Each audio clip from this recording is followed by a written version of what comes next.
gentlemen, my brothers and sisters, on this, our sixth episode of the GMG Movies Show.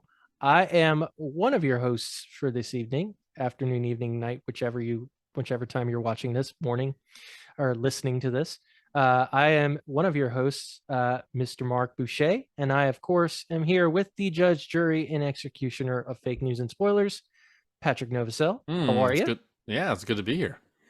Yeah, so if you couldn't tell by the title and everything that points to this, we are talking about Ant-Man and the Wasp: Quantumania. Spoilers. So we're gonna give our spoiler-free thoughts first before we decide to hop over the spoiler world. Spoiler free. Save the spoilers, and then we'll go right into the nitty-gritty of it, and talk about specifics on Quantumania, which is the 31st entry from Marvel Studios. Whoa! Now that you say that, that's crazy. Which is hilarious because Ant-Man or Scott Lang used to work for Baskin Robbins. 31 flavors. Whoa. Hilarious. Man, the last time I ranked the Marvel movies was when there was 20. Yeah. There's been 11 more since I ranked them. And no signs of stopping, at least. No. Well, maybe. I don't know. The way we get into it. Yeah. Yep. But let's go ahead and start with our spoiler-free thoughts of Ant-Man and the Wasp: Quantumania. I will let you do the honors of going first. So, spoiler-free, I love Ant-Man. I love Paul Rudd. Paul Rudd is such a comedian. You know, he knows how to take a script and make it him, and it's Paul Rudd through and through. I love it. The side characters, you know, with not really side characters, but the Wasp, you got Hank Pym, you got Cassie, you know, just like the normal characters within the family. And I think it was they did a very good job with the chemistry between all of them. Where it goes in the movie, and it's a whole different world. We're in the Quantumania, basically. You know, quantum realm. If it felt like kind of like Guardians of the Galaxy. You know, they're in just some random worlds with some random beings, and that's what it felt like without the '80s music. Yeah. So I enjoyed the story. There was a lot of comedy. It's Ant-Man. There's going to be, and Marvel. I mean, let's be honest. There's going to be some comedy in it. There's going to be some, you know, some slapstick. There's going to be some funny things. There's going to be some callbacks. I enjoyed this movie through and through. It was, to me, I don't know. I felt short. It was 2 hours and 5 minutes, but I felt like it was short because I could have watched a little bit more of this movie. Whether that was, you know, another 15, 20 minutes. There's some things that I wish they would have done. So that's like the missing 15, 20 minutes that I wish they would have done, because they kind of like they just jumped into the movie. And so I wish there was, you know me, I like a little bit of a backstory. I like that kind of stuff. I like a little background. I like to get invested. And some of it, I felt like I didn't get invested in some of these characters because of the no backstory kind of thing. Right. But overall, I mean, I really enjoyed this movie. It was definitely a popcorn Marvel. Not one of the best Marvel movies, not one of the worst. I felt like it was the middle of the road.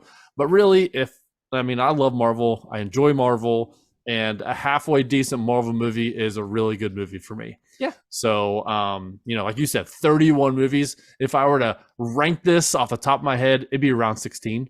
Yeah. It could be 16 to 20 if I were to sit down. Really interested the way is this officially the next phase? Yeah, we're in phase 5. So this is phase 5, and I understand how it's phase 5. They're pretty much, it felt like they're going to be leading up to something more. So I'm really, it kind of made me interested because it felt like the previous movies, they were standalones and it didn't really feel like they were like, hey, we're going to put some breadcrumbs into these movies and then there's going to be a payoff.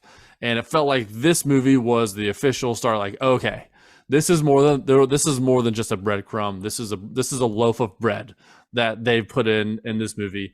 And so I am, I'm interested to see where it goes, because there's been, I mean, some of the recent movies, I'm like, these are okay, these are okay movies. I enjoyed Thor: Love and Thunder. Was like same as this, not the best, not the worst, but it felt like this movie is leading up to something more, and which I'm really excited about. Which was what the the first few phases of the cinematic MCU. It was, we're leading up to Thanos, and so it was like they're taking their time, and I hope they continue to do that. They can continue to take their time, which I felt like this is what they're doing. They're leaving the breadcrumbs to go along, but I enjoyed this movie. The after credits kind of thing, leads into other things, which just normal Marvel stuff. They have their after credits, which I particularly enjoy with Marvel movies. I love the epilogue stuff. I love that kind of stuff.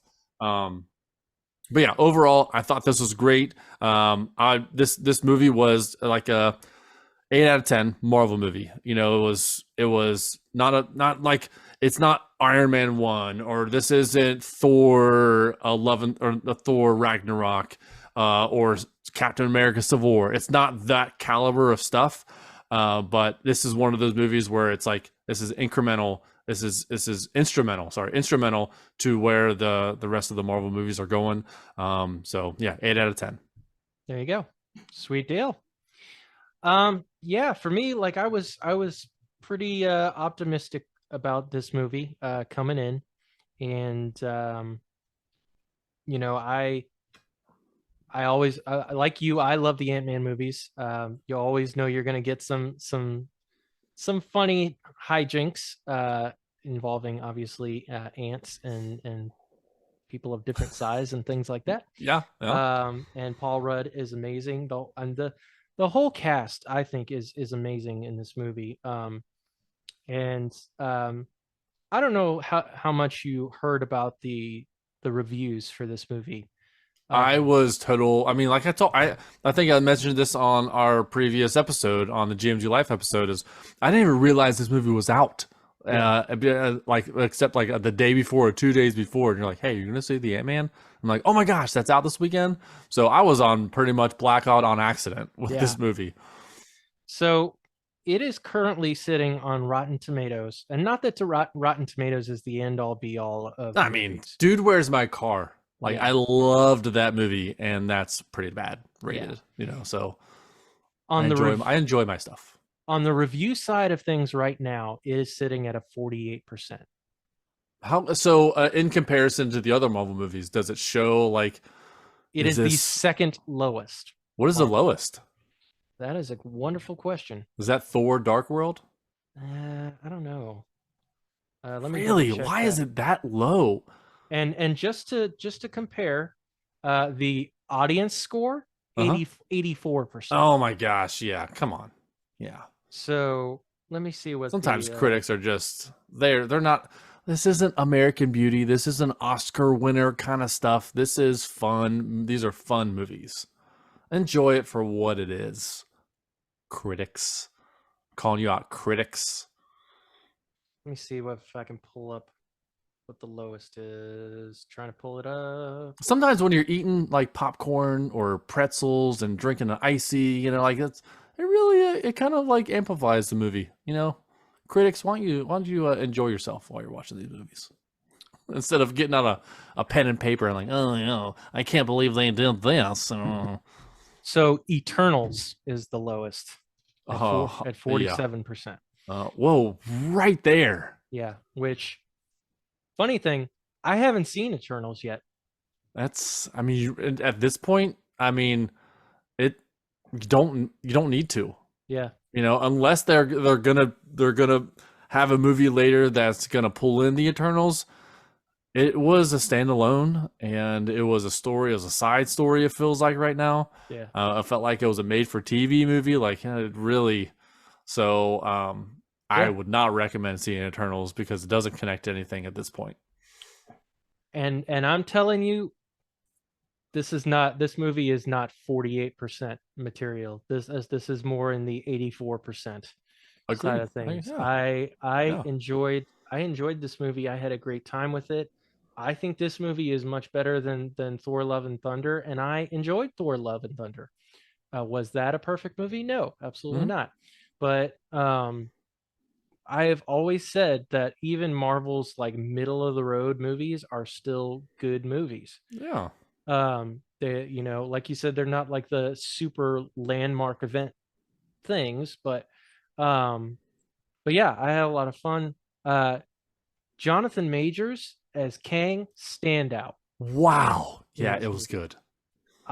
If he is the actual big bad going forward of the rest of these few phases, is like if he's the Thanos, I'm all down for that. It's Um, crazy that if he's the Thanos, I mean, Thanos was just like barely in a lot of the Marvel movies, a yeah, lot of them, yeah, and if even if he wasn't in it at all. yeah, And so with him, with Jonathan Majors being Kang and in the Loki show and in Ant-Man, I'm like, he's in it a lot. yeah. So and I think, you know, obviously spoiler territory. We'll talk about where they're going from here with him, but yeah, absolutely loved him in this movie. Um, yeah, I think there were some underdeveloped characters that maybe we didn't spend as much time on, and we did jump into the quantum realm real quick, because it was like it had to have been like maybe 5-10 minutes into the movie. It you're was, you're yeah, you're there, you're in the quantum realm. But yeah. I guess in a movie called Quantumania, that only makes sense. Hmm. um I only scored it slightly belower than you, Hmm. at 7.5 Yeah. holes out of 10. Oh, yeah, that's a good score. Yeah, that's a good score. But that's still a good movie. It's not like this is a trash movie in my opinion at all. Yeah. So I recommend it. I recommend you see it.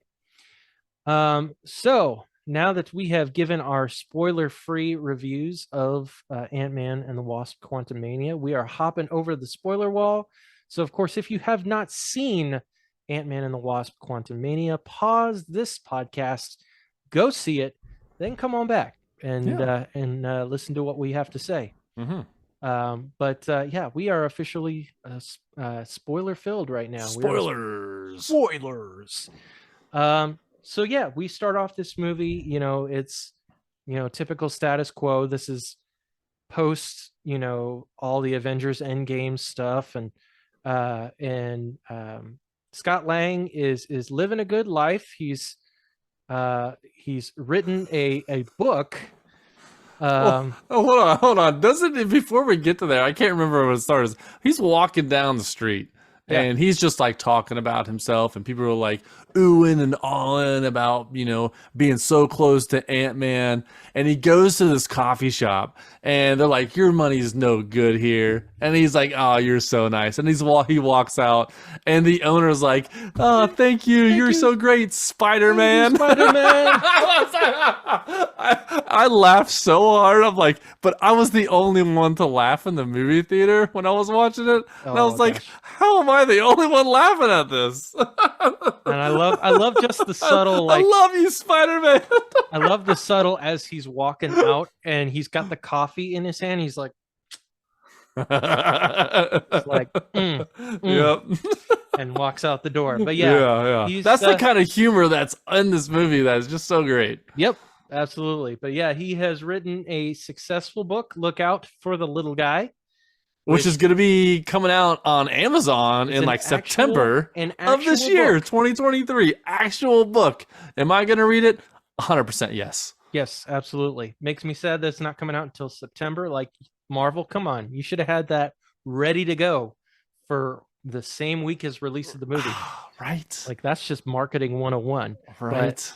But I digress. But Yeah. yeah, living his best life. You know, he's got Hope Van Dyne. They got a nice little relationship going on and everything. They've got the Ant-Man family with Hank and Janet Van Dyne. Well, Hank Pym and Janet Van Dyne. Yeah. You know, they're living a good life, but ultimately, you know, he's got some regrets. He's got a little bit of regrets because, you know, he's got now a teenage Cassie, because he missed out on 5 years of her life. Yeah. Due to the blip or snap, whichever you'd like to call it. And so obviously he's kind of regretting the time that he missed. And Cassie's a little bit of a troublemaker. She's protesting and getting arrested and everything and all that kind of stuff. I thought this was hilarious, the whole scene where the cop's like, where is it? What did you do with it? Give it back to me. She just pulls out of a little police car. A little police car. She made it smaller. Doing the same stuff that her dad was doing with that tank. Yep. And then we get to basically we get right to it. Like we said, within the first 5-10 minutes of the movie, you know, they're at Janet and Hank's house, having dinner and everything. And after Scott just sprang Cassie out of jail and everything, and she's like, "Hey, Dad, guess what we built? We're actually doing some good." And she's kind of giving him a hard time about like he's kind of resting on his laurels and his successes and not actually going out and doing good in the world. Which yeah. I mean, he just saved the world. I mean, come on, you give him a break. All good heroes deserve a rest, but right. I guess there's no real rest for superheroes. But yeah, so they are doing some experiments with like ants and things like that, and they're doing some stuff with the quantum realm, like trying to paint. It's like a signal. Yeah, and Cassie just makes this by herself in the basement. Like I don't know if you remember Ant-Man and the Wasp when they have this huge room, and it took them years and years and years and decades to figure out how to get Janet back from the quantum realm. And then Cassie just does it within a few short months by herself. Yep. Like, what? Yep. But at this point, I'm like, all right, whatever.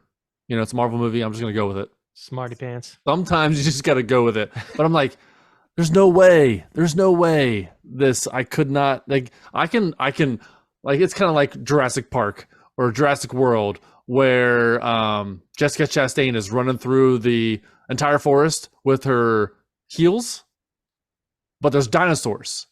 I can understand dinosaurs, but I can't believe she's running heels. Like the same thing. I can believe that they're going to go into the quantum realm, but I can't believe that Cassie just made this thing. You know, smart girl, I guess. But yeah. But yeah, so they decide to go downstairs and check out this new device that she has created. And so Janet freaks out because she has very much not wanted to talk about the quantum realm and her experiences there. Yeah. Totally okay with Scott Lang going in the quantum realm, but you know, she kind of doesn't want to talk about it. Like, well, because if you notice like that end credit scene where she has him kind of collecting stuff in the quantum realm, yeah, and then that's when he gets stuck. But no, she doesn't want to talk about anything about. She doesn't want to talk about the quantum realm at all. That is a 180 if I've ever seen one. Yeah. But yeah, she's very much not comfortable with it, and pretty much almost breaks the device, and which essentially causes it to freak out and create this big old portal, and off we go into the quantum realm. So, which is crazy, by the way. Like, I don't know if do you remember from the Ant-Man when they the previous movie, when they get into the quantum realm to pull Janet, they're like mask, helmet, gear and all that stuff. They're just falling in, regular clothes. They're just like no mask, no gas mask or hot oxygen mask. They're in there, the quantum realm. Yeah. It's fine. No big deal. They've adapted. I know, exactly. The blip did something apparently. Yep, it's all good. But so we go ahead and start our adventure. Oh, and we actually didn't talk about it. I think about it. And they actually go back to it later in the movie, of course. Yep. That opening scene with Janet, and all of a sudden this ship comes crashing down. Right. And these like blue mantis looking type creatures start attacking her. Mm-hmm. And all of a sudden she gets saved by Kang. Yeah, he's like, what is this place? Yep. So that's our first introduction to Kang. Of course, we don't know. Well, it was second because he was in Loki, the show. Fair enough. Yeah. But he was, what is it? He Who Remains or whatever. Yeah, it's different Kangs. Variants. Yep. Yeah. But yeah, so we're in the quantum realm. We're experiencing all the strange creatures and atmosphere of this location, and Janet's immediately in survival mode. She needs to get out as quickly as possible. I mean, she lived it for decades. Yep. She said, I think she's like 30 years, I think, something like that. Mm-hmm. But so the adventure begins of trying to, and I guess they get split off from, so it's Hope, Janet, and Hank get split from Cassie and Scott. Right. And so that's where we meet this new cast of characters, these quantum realm freedom fighters, if you will. Mm-hmm. Which this was one of the funniest parts of this movie, was meeting these guys. Drink the juice.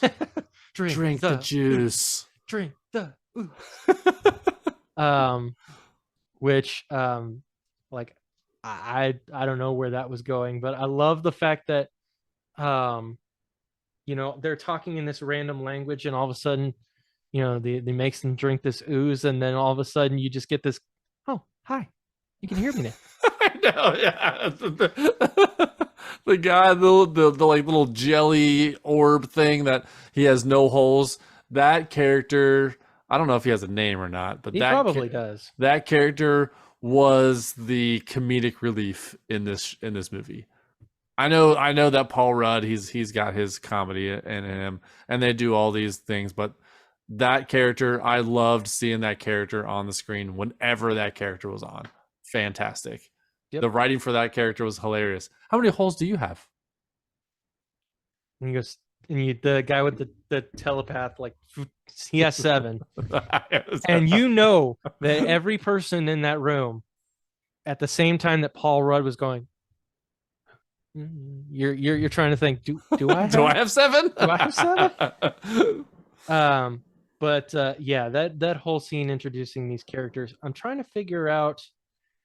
So David Dastmalchian, he has been in the Ant-Man movies previously. I'm trying to find what his character's name is. Who, the telepath guy? No, not the telepath guy. So where is it? The goop guy? The walking goop? No, not the goop guy. He was Kurt.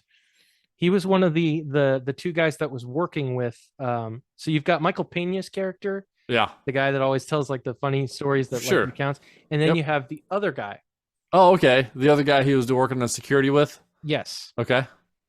He is the voice of the pink blob guy. Nice. That's cool. Because I was watching the credits obviously after the movie was over, and I saw David Dastmalchian. I'm like, where was he? His character wasn't in this movie. And I went back and looked, like, oh, he played a different character. He did the voice of another character. Yeah. Apparently that character's name is Veb. Veb. Yes. Okay. All right. Pink blob sounds better. Yes. But we get introduced to all these freedom fighters, and then of course on the other side of things, Janet meets up with some strange group of like traveling people with this big old like manta ray thing that she is able to arrange a ride. Mm-hmm. And they end up coming to this particular area to meet up with this one character that they need help with, and he's the one that's going to help. Um, and I don't remember the character's name at all. I'm pretty sure his name was Bill Murray. Yes, that's the exact name. But yes, Yeah. of course, this character is played by none other than Bill Murray, and I had forgotten that he was going to be in this movie. I didn't even know he was going to be in it. Yeah, they had mentioned that he's going to be in it, but he was going to be some other role. But I mean, this is very much a Bill Murray role. You know, very much the like sleazy kind of, you know, rich guy that oh, I'm a lord now, and all this kind of stuff. He's like, I tried to fight it, but they gave it to me anyway. Yeah. And of course, you know, Janet has been freaked out this whole time because she's been afraid of Kang finding her. And you come to find out that Bill Murray's character is now working with Kang. They, even though Janet and this Bill Murray's character were freedom fighters for many years, it seems that Bill has now joined the dark side. And so obviously things get real turned around because, you know, they're obviously basically in a trap where he's feeding these guys to Kang. But what did you think of Bill Murray's character overall? I think he was perfect. I think he was perfect for that role. The way he's got a way with the words, and the way he just navigated that conversation with them. I thought it was fantastic. I loved he's like, and you know, he's like that like little love interest between him and Janet, and Hank's like, hey, wait a second, what are you guys talking about? And Janet's like, I was down here for 30 years, you know, a woman's got needs. And he's like, I got needs. And it's like, oh, gross. So Hope was like, gross, you know, kind of thing. So I thought this scene was perfect, you know, the way they were kind of like reminiscent. And he's like, you know what? I'm a bad guy now, basically. So they had, you know, like later on in the conversation, you know, they realized that and they try to get away. And then if you noticed it, there was just like a centerpiece of a meal, and it looked like some sort of squid or whatever. Yep. And as they're jumping away, you know, Hope throws in the, you know, embiggen, as it were, on it, and it just grows and takes out the entire, like, anybody that was near it. I thought that was a perfect way to do that. Yep. Technically, don't ever actually see Bill Murray die. He just gets thrown. Yeah. But anybody that dies off screen doesn't die. Yep. Fair enough. Yep. So they obviously escape using Bill Murray's character's ship that he ceremoniously lands in that area on. But they use that to escape. Meanwhile, Cassie and Scott are with these other freedom fighters when all of a sudden they are attacked. And that's because a certain person is looking for them, someone known as the Conqueror. And we find out that Cassie's got a suit. Yeah. Not only did she all of a sudden have time to create this Quantumania realm beacon, but she also has a suit. And I'm like, oh my gosh, it took forever. I don't know. It feels like this is one of the things I was talking about during my spoiler free. I was like, I love origin stories. Like, seriously, I would have loved to see a vignette of sorts of Cassie working on this, whether that was later in the movie and they do a flashback of her working on it and becoming whatever her name is. I don't know if she has is she like the bee, or is she, you know, she like has a name, she's think. the honeybee or whatever, you know, like, I don't know, but she's I would have loved to see her become that character, get that suit created. If there was music playing, you know, and they're and Hank is creating this suit.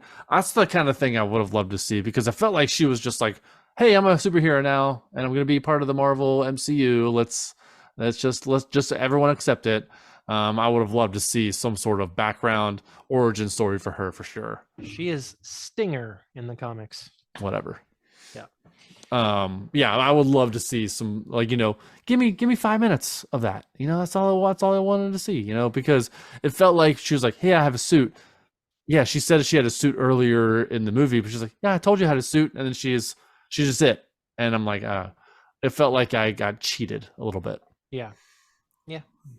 But obviously they're trying to defend themselves from this attack of these robot creatures. And you know, Cassie wants to go help these freedom fighters, and Scott's kind of like, "No, we need to run, we need to go home," and all this kind of stuff. And she ends up taking off and everything. And then then the freedom fighters find out that these two are connected with Janet Van Dyne. So they obviously know Janet and everything like that. Mm-hmm. I'm trying to remember how they get captured. Who, Cassie and Scott. They get captured. Yep. They got captured somehow. Did they get captured by MODOK? I think that's what it was. And speaking of MODOK, like, I understand. MODOK is a comic book character, and he's like Krang, where it's just like, this is unrealistic kind of thing. Yeah.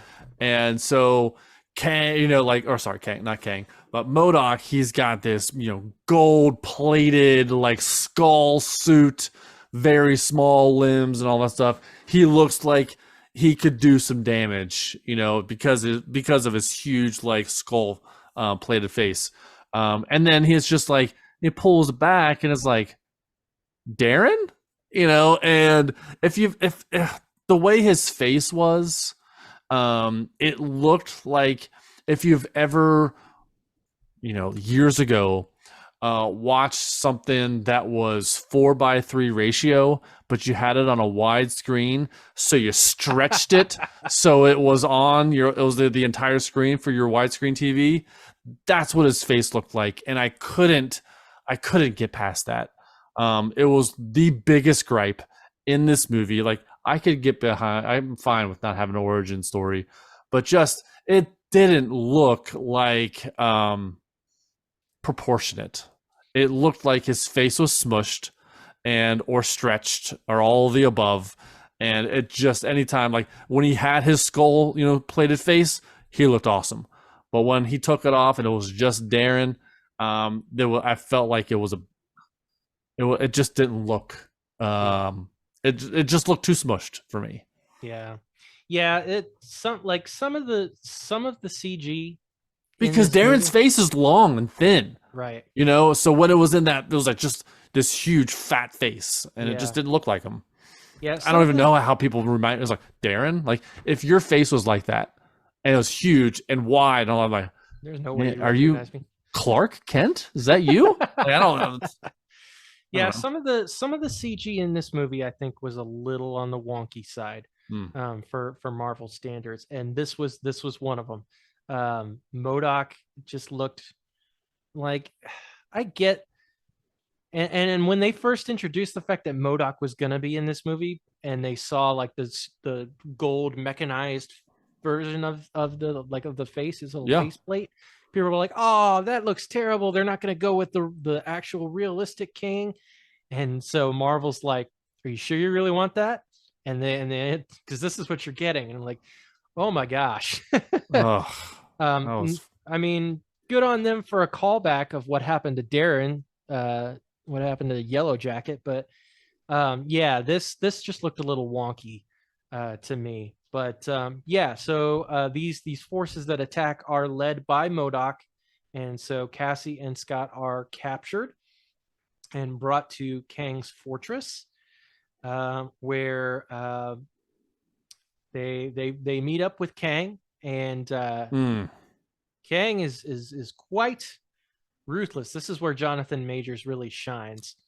he did. Yeah. Like when he first, arrives and starts talking with them in their cells, and um, Scott's all like, "You've made a mistake. I'm an Avenger," and he's like, "An Avenger? Have I killed you before?" And he's like, "Are you the one with the hammer?" Like, "No, that's Thor." We get He mixed up knows. a lot. Yeah. Yeah, that was the same, funny part. same Yeah. body type. Mhm. Um, but then all of a sudden MODOK shows up and starts talking, and just immediately with just a flick of the finger, just one little flick of the finger, Yeah. just boom, against the wall. Mm-hmm. So yeah, he's very, very powerful. And you come to find out from on the Van Dyne's side of things, and Hank Pym, Janet finally goes into more of Kang's story, and the fact that he was exiled in the quantum realm, Mm-hmm. and his ship, his time, or his um, multiversal machine was broken. The core of the machine was broken, and Janet helped him fix it. Oh yeah, let's fix it in the quantum realm where there's just lint and pieces of paper here. But this is Kang and Janet Van Dyne we're talking about. I guess. I guess. But yeah, when she ends up, fixing it and everything, she gets a little touchy with his ship, and then gets a nice little vision of who Kang actually is, and improvises quickly to basically embiggen the core, Yeah. and send it to a place where Kang couldn't get it. So it basically ruins his plans, because he's looking to essentially destroy multiple timelines, um, and get vengeance on the people who exiled him. Mm-hmm. Um, and so there's this combination, the meeting of these two, where uh, Cassie and Scott, they are essentially forced by Kang to retrieve this core, and return it to normal size using the Pym particles. Yeah. And so this gets crazy. This gets really crazy. All the possibilities are coming through. And so he forces, in order so that Kang will not hurt Cassie, Scott is forced to enter this whole area with where the core is, and face essentially multiple probable versions of himself. And Even the Paul Rudd, even the Scott Lang that is from Baskin Robbins was there. yeah, Jack. You see the Yeah. name tag is named Jack. So funny. Which so he starts duplicating into these multiple possible versions of himself. And I tell you what, this scene, if you there's this and another scene, it reminded me of Matrix Reloaded. Oh yeah. Where they were like, all of a sudden it was Agent Smith coming from all areas and all doors coming through to take on Neo. This is what it felt like. It was just a bunch of people like, what are we doing here? But it's got that Ant-Man humor, so it did. hilarious. Yeah, like, yeah. What the heck's going on? What are we doing? Yeah. Uh-huh. And so ultimately he starts drowning in these multiple panicking Scott Langs. But then finally he hears Cassie's voice, she has escaped from her prison and retrieved the freedom fighters, and have intercepted this signal, because Kang is trying to escape from the quantum realm, and he's formulating this plan to try to escape. Mm-hmm. He's got this army of all these created robots and stuff that he's going to basically launch all out war on these different timelines. And so Cassie intercepts the feed that Kang was on, and Scott hears her voice, and that gives him the motivation that he needs. And then all of his multiple selves actually start helping him rise up to Like try World War Z. to try to basically shoot a Pym particle into the core to Mhm. shrink it down. Finally gets to the top, and nothing. Nothing. One Pym particle didn't work. Didn't work at all. But then Hope Van Dyne shows up. Mm-hmm. And so more than one set of Pym particles, they're finally able to shrink the core and everything. Kang gets a hold of the core, Mm-hmm. and he's about to carry out his plan. He's got that core. He's got things ready to get set up and everything. And then who shows up?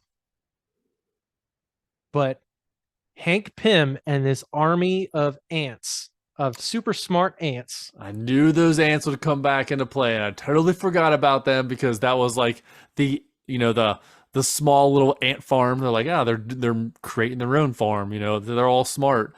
Bring them to the quantum realm, which they've been in the quantum realm for hundreds of years. Yeah. Because time works differently down there. I don't know how they were there for hundreds of years, and the rest of them weren't. Like, I don't understand how all that works. Any explanation there? I don't know. Because Marvel. I know. I was like, wait a second. How were they down there so long? Just go with it. Suspension of disbelief. All right. So yeah, everything's coming to a head. These freedom fighters, they've been motivated by Cassie to try to actually fight for their freedom once again after being scared of Kang for so long. You've got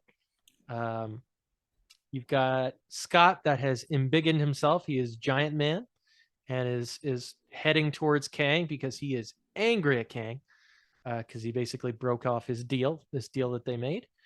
And then Cassie is trying to make it to help out, and she gets attacked by MODOK, aka Darren, and so they're fighting and everything, and finally she gets the upper hand, and defeats him, and really makes him think about his being place a dork. in all of this. Don't be a dork. Yes, there's another word being used there that we're not going to use. Yeah, use your imagination, but he's a dork. Yep. And really gets him I love that. I love that moment. Yep. It's like, but I'm always going to be a dork. What do I do? Don't then? be a dork. It's never too late. But yeah, he ends up coming to the good side, and he's helping fight off Kang and everything, and then the ants show up and everything, and then they finally get the machine fixed to open up, and I'm jumping over. Keep going. That's fine. You're fine. You're fine. Yeah. They finally get the portal fixed to go back to the regular world, and Kang has seemingly been defeated by the freedom fighters and Ant-Man and all those guys, and unfortunately MODOK / Darren dies, succumbs to his wounds. Yeah, but he died an Avenger though. I love that they're like, at least I'm gonna die an Avenger. Yeah. All right. Yeah. And then they finally, so Hope, Janet, Hank, and Cassie finally get back to the normal world, but then suddenly Scott is stopped by Kang, who is fighting him once again. The portal is still open and everything, and they get into this knockdown, drag out fight. They're beating the crap out of each other, which I don't know that Scott Lang could beat the crap out of Kang. Like, have you ever seen Jonathan Majors? Like, he's jacked. I don't think that would happen, and he wasn't using any of his like Ant-Man, uppercut kind of skills. You go back to the moment where they're sitting in their like prison cells, and he just moves a finger and it goes crazy. Like, wow, how is Ant-Man doing this? Yeah, I know like Jonathan Majors kind of beat up from the fight before, but I mean, just move 3 fingers and so, and then you're good. Like, I don't know. Yeah. But so yeah, they're fighting and everything, and then ultimately, I'm trying to remember what happened from there. I'm doing a lot of this Credits. Credits. Yeah, just ended. Yeah, I'm doing a lot of this for memory. So you're doing a great job for memory. I tell you what, hats off to you. Let's pause this podcast right now. Everybody listening, give Mark a round of applause right now from doing this from memory. Fantastic. Thank you. So yeah, so Kang starts attacking Scott, nearly beats him into submission. Hope comes back out of the portal back into the quantum realm. Mm-hmm. Oh, that's right. Yeah. To help out and try to stop Kang, and then the portal shuts, and dun, dun, dun. They knock Kang into the power core, which messes it up. And then Kang gets sucked into the realm effect that's being created from the multiversal effect being created by the power core being broken. Gets sucked into it. He's gone. Mm-hmm. But Scott and Cassie are seemingly stuck in the quantum realm until Cassie suddenly fixes the device and they're able to come back. So that was kind of a quick fix, but yeah. But yeah, they're able to return back. Scott's able to return to his normal life as Spider-Man. Yeah, but at least that guy remembers that he's not Spider-Man. He's the actual. He's the other bug guy. The other bug guy. Yes. And now he has to pay for his stuff now. Yeah, $12 for a cup of coffee. But yeah, all throughout the back of his mind, he's wondering, like, did I kill Kang? Did Kang die? Did I really stop him? Did I mess it up? Did I ruin it for everyone? Because he says something's coming. Yeah. And it turns out, and we didn't touch on this, it's all his multiversal variants. All of his variants. All of them. That they are the ones that exiled Kang into the quantum realm. And they've talked about this on Loki. They talked about the whole multiversal war between the variants and everything. Mm-hmm. And so then we get to the post-credit scenes, and you see the Council of Kangs, the Kang dynasty, if you will. Like, every Kang is all of them. They're summoned to this giant, arena thing, and a couple of the major Kangs, they're based on actual variants of Kang in the comics. What's like the 3 like King Kangs or whatever? Yeah, the 3 major ones. They're like, hey, what'd you do? I called him. Like, what do you mean you called him? Who'd you call? All of them. Yeah. Like, and then that's when they go to the arena. I will say that one version of Kang where he's got that voice talking like this, like, that felt a little overdone to me, like the blue guy, blue version of him. But yeah, him having to play multiple roles like that, and like all these have to have some sort of variance showing up, and yeah, so that, I think that is the big bad of all of the big bads. Yeah, thousands of them. Yeah, however many they are. And so we go into the second post-credits scene where we actually basically get a preview for Loki season 2, where all of a sudden, where it's like 1904 or something like that, and there's this this version of Kang. I'm trying to think of his name. Wasn't he like doing like magic on stage? He's a scientist, or a scientist or whatever. He's like showing this new invention that can manipulate time. Oh yeah, that's right. I'm trying to remember the name of his variant, and he's again an actual character in the in the comics. Let me see if I can pull it up.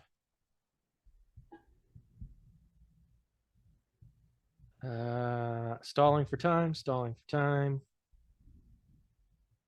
to think of his name, but yeah, he's basically, saying that, he's got this device that can manipulate time, and who's sitting there in the audience watching all this, but Loki and Mobius. Mobius. Oh, it was nice to see him again. And Loki is thoroughly scared of this guy. Yeah. And Victor Timely, that is his name. Of course. Yeah. Timely. What a guy. Yes. And so he states, time is everything. It shapes our lives, but perhaps we can shape it. So yeah, this is another one of the variants that's obviously going to be the focus of Loki season 2. And it's great to be able to see those guys again. And yeah, it's just seeing how prevalent Kang is going to be in this whole series of phases. Like, yeah, I'm excited to see where it's going to go. For sure. But I mean, how could, like, Thanos was one guy, like Kang is like hundreds or thousands or however many. Like, how are they going to defeat this? How are they going to do this? Are they going to go back to the beginning of one universe before it's split off? Is there going to be time travel? Is Iron Man going to be back? Is Captain America going to be back? Are they going to, because they're going to be doing multiverses? Are they going to be traveling multiverses? Are they going to be seeing all these different variants? Are we going to get more of the Fantastic Four with, what's his face? Guy from The Office, John Krasinski. Are we going to get that? Is this when the X-Men guys are going to come into play, where they go to a multiverse? And what is, like, there's so many possibilities with what they're doing with Kang. Yep. And I think that's very, very important. They could be bringing back some characters who have died. They could be different variants where instead of Captain America, it's Captain Britain? What is Captain England? Captain Britain is another character. Yeah, like, so they're just like, instead of Captain America, it's the Agent Carter's Captain America or Captain whatever it is. They're gonna do some of that stuff, or they're gonna bring in more of the, like, what if characters and all that stuff. Like, I think the possibilities are endless with what they're doing right now, and which is kind of like breaking all the rules. It's like, well, people died, but we're gonna make it so no one died, kind of thing. So, but if we're gonna get more Robert Downey Jr., or if we're gonna get some more Captain America, I think that'd be pretty cool to see something where we have another moment at the end of the phase 7 or whatever it is, and then they face off of all the Kangs, and they bring in all the multiverses, and the original Captain America, Chris Evans, is like, Avengers assemble, and then they bring in everybody. Like, I mean, is that what's going to happen? Probably not, but could it happen? Yes. If we're in all new territory now. Yep, all new territory. Well, all right. Any further thoughts on Quantumania? I had mentioned this previously in our live episode earlier this week, where it was just, I was feeling I was getting kind of stale with Marvel. Yeah. But the way they ended it in the after credit scene here, with all the Kangs and the multiverses and how that's all going to play in, like, I'm intrigued. Yeah. I'm finally intrigued with it. Yeah, I think this is really kicking off the whole multiverse saga proper. Yeah. And seeing where they're going to go with things from here. But yeah, I'm looking forward to seeing what's next, for sure. Mm-hmm. Next up is Guardians 3. Which I believe comes out in May, either April or May. I think it's May. Yeah. May. So definitely looking forward to what's coming next. Right. So, of course, we asked you, dear joiners, what were your thoughts on Quantumania? And so Bernabe El Ronches Butters says, regarding Quantumania, maybe it's my overall mood, but I was expecting more. The movie feels rushed with no heart. Kang was okay, but not really sure why I was left wanting more. You didn't get the Cassie origin story. That's what it is. Yep. That's what you were missing right there. I mean, you got the Kang origin story. Well, not really, the Kang who got exiled origin story of sorts. I think that was very, very interesting. I like how they did that. I like how they didn't pull in Kang from the Loki universe. I thought that was nice to see a story, an individual story of what he could do and who he is. Yeah.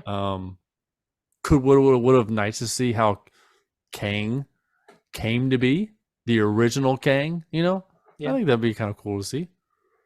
But maybe that's what you're missing.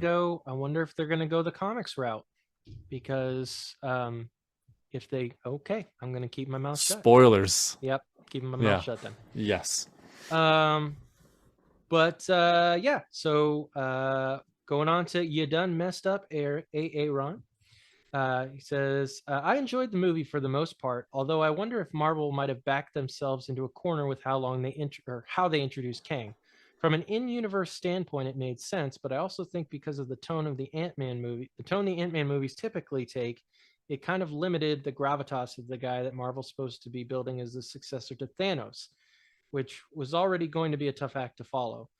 Although it is in keeping with Ant-Man as the so-called B-list guy that consistently has massive effects on the overarching MCU plot. So I guess there's a trade-off. Yeah, I see it. Yeah, I mean, that's, I agree. Let's say Thanos. I mean, he was the big bad. Like, I know a lot of people who played Elden Ring. They're like, how can I play a game after playing Elden Ring, which is considered one of the best games of all time? How can you go against after Thanos? What can live up to Thanos?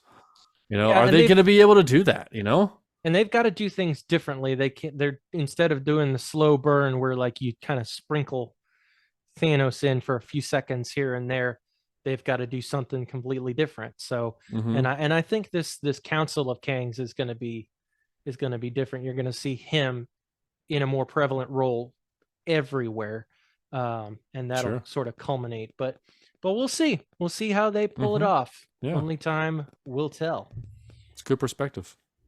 So, well, that is certainly all for us here for this wonderful Ant-Man and the Wasp Quantumania Spoilercast. So, of course, quick housekeeping. Of course, you can find us on Twitter, Discord, Facebook, TikTok, Instagram. You can share what's going on with you. Share more of your thoughts about Ant-Man if you'd like. If you'd rather connect with us visually, spectatorly, all that kind of stuff, you can go over to YouTube or Twitch, where we are streaming different things, different times. And of course, you can connect with us over on the Discord, and because everybody's talking over there. And